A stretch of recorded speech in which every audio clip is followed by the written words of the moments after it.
Hello friends, Santosh Chauhan technical YouTube channel में आपका स्वागत है। दोस्तों, आज हम जानेंगे कि लाइन तथा इन्वर्टर के साथ अपने घर की वायरिंग कैसे करते हैं। दोस्तों, इसके लिए हम एक डीपी स्विच और 2 पावर सॉकेट और एक स्विच बोर्ड लिए हैं।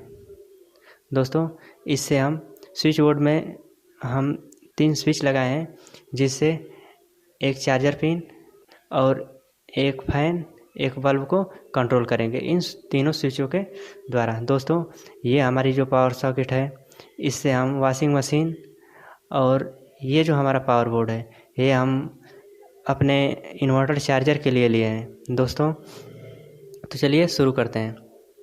तो पहले दोस्तों हम पोल से अपना वायर लेकर आएंगे और डीपी स्विच के निचले पॉइंट को अर्थ और फेस दोनों दे देते हैं। तो चलिए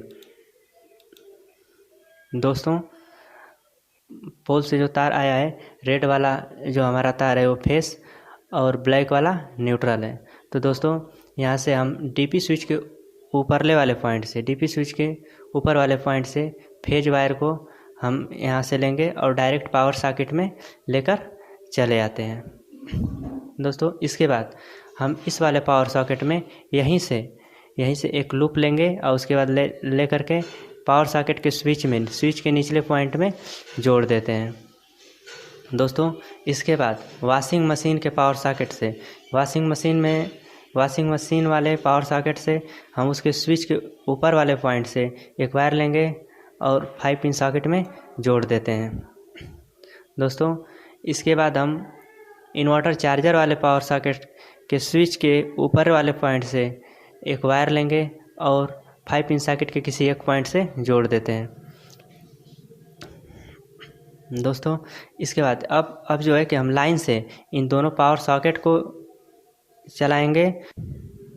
दोस्तों, अब हम डीपी स्विच से न्यूट्रल वायर को लेंगे। अब और सभी उपकरणों में, जैसे हमारे पावर बोर्ड का एक बचा टर्मिनल जो है 5 पिन सॉकेट का एक बचा टर्मिनल है, इसमें एक फैन में और बल्ब में और ये दूसरे वाले पावर सॉकेट में और एक 5 पिन सॉकेट स्विच बोर्ड में लगा चार्जर सॉकेट में डायरेक्ट न्यूट्रल को जोड़ देते हैं। दोस्तों, इसके बाद एक अर्थ का वायर लेंगे और अर्थ वाले पॉइंट में हम उस वायर को जोड़ देते हैं। दोस्तों, अब आप सोच रहे होंगे कि हमने फेज सप्लाई स्विच बोर्ड को क्यों नहीं दिया है। तो दोस्तों, हम स्विच बोर्ड को इसलिए फेज सप्लाई नहीं दिए हैं क्योंकि उस स्विच बोर्ड का कनेक्शन हम इन्वर्टर से करेंगे, जिससे हमारा फैन, बल्ब और चार्जर सॉकेट चलेगा। दोस्तों, इसके लिए हमें एक चाहिए इन्वर्टर, तो चलिए ले लेते हैं। इसके बाद दोस्तों, हमें एक बैटरी चाहिए जो इलेक्ट्रिक पावर को स्टोर करके रखेगी। दोस्तों, हम यहाँ पर इन्वर्टर चार्जर और बैटरी दोनों ले लिए हैं। इसके बाद दोस्तों, हम इन्वर्टर में आप देख सकते हैं, इन्वर्टर में 3 वायर निकला है, रेड, ब्लैक और एक लीड है। तो दोस्तों, ये जो रेड वाला वायर होता है वो हमारे बैटरी के पॉजिटिव टर्मिनल पर और ये जो ब्लैक वाला वायर होता है ये हमारे बैटरी के नेगेटिव टर्मिनल यानी माइनस वाले पॉइंट पर जोड़ते हैं। तो चलिए हम जोड़ देते हैं।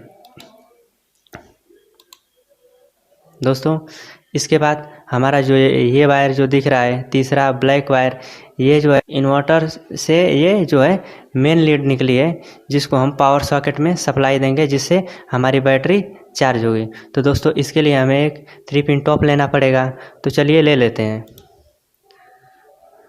दोस्तों, इसके बाद हम इन्वर्टर चार्जर वाले पॉइंट को 3 पिन टॉप में जोड़ देते हैं। दोस्तों, ये 3 पिन टॉप जो है हमारा ये पावर सॉकेट में लगेगा, जिससे हम यहाँ लगा करके अपनी बैटरी को चार्ज कर सकते हैं। इसके बाद दोस्तों, हमारे इन्वर्टर के पीछे आप देख सकते हैं यहाँ पर 5 पिन सॉकेट लगी है। ये दोस्तों, ये 5 पिन सॉकेट ये इन्वर्टर का आउटपुट है। मतलब यहाँ से जो है हम अपने घर में लाइट ले जा करके, फेस सप्लाई ले जा करके अपने घर में बल्ब बार सकते हैं, पंखे चला सकते हैं। तो इसके लिए दोस्तों यहाँ से सप्लाई ले जाने के लिए हमको एक 3 पिन टॉप की और आवश्यकता पड़ेगी। तो दोस्तों चलिए ले लेते हैं। दोस्तों अब हम क्या करेंगे कि इस 3 पिन टॉप से फेस सप्लाई इस 3 पिन टॉप को हम यहाँ पर अपने इन्वर्टर में खोसेंगे तो यहाँ से हमें फेस सप्लाई और न्यूट्रल सप्लाई मिलती है। तो दोस्तों यहाँ से केवल हम फेस सप्लाई लेंगे, न्यूट्रल हम पहले से ले चुके हैं, क्योंकि यहाँ से जो है हमारा न्यूट्रल जो मेन बोर्ड से आएगा तो ये डायरेक्ट इसमें न्यूट्रल जुड़ा रहता है, तो न्यूट्रल हमारा यहीं से मिल जा रहा है। इसके बाद दोस्तों जो हमारा फेस सप्लाई है, यहाँ से हम फेस सप्लाई का एक तार लेंगे और उसके बाद तीनों स्विच के निचले पॉइंट में दे देते हैं। दोस्तों इसके बाद हम क्या करेंगे, इस वाले ये जो हमारी स्विच बोर्ड है, इससे हम एक वायर लेंगे और अपने चार्जर सॉकेट में, जिससे दोस्तों इस स्विच से हम इस सॉकेट को कंट्रोल करेंगे। इसके बाद दोस्तों ये दूसरी वाली जो हमारी स्विच है, इससे हम अपने बल्ब को कंट्रोल करते हैं, मतलब इससे हम एक बल्ब में फेस सप्लाई दे देते हैं। तो चलिए जोड़ देते हैं। दोस्तों इसके बाद हम इस तीसरे वाले स्विच से पंखे का कनेक्शन करेंगे। दोस्तों पंखे का कनेक्शन हम रेगुलेटर से होते हुए करेंगे। हम पहली वीडियो में दोस्तों बता चुके हैं कि रेगुलेटर जो होता है स्विच के सीरीज में लगा होता है। तो चलिए हम एक स्विच के बचे टर्मिनल से एक वायर लेते हैं और रेगुलेटर में जोड़ देते हैं। दोस्तों इसके बाद रेगुलेटर से 2 तार निकले होते हैं, तो इसके दूसरे तार को हम लेंगे और ला करके पंखे में जोड़ देंगे।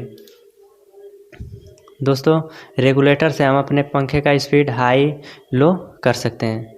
दोस्तों इस प्रकार से हम अपने घर में लाइन तथा इन्वर्टर के साथ वायरिंग कर सकते हैं।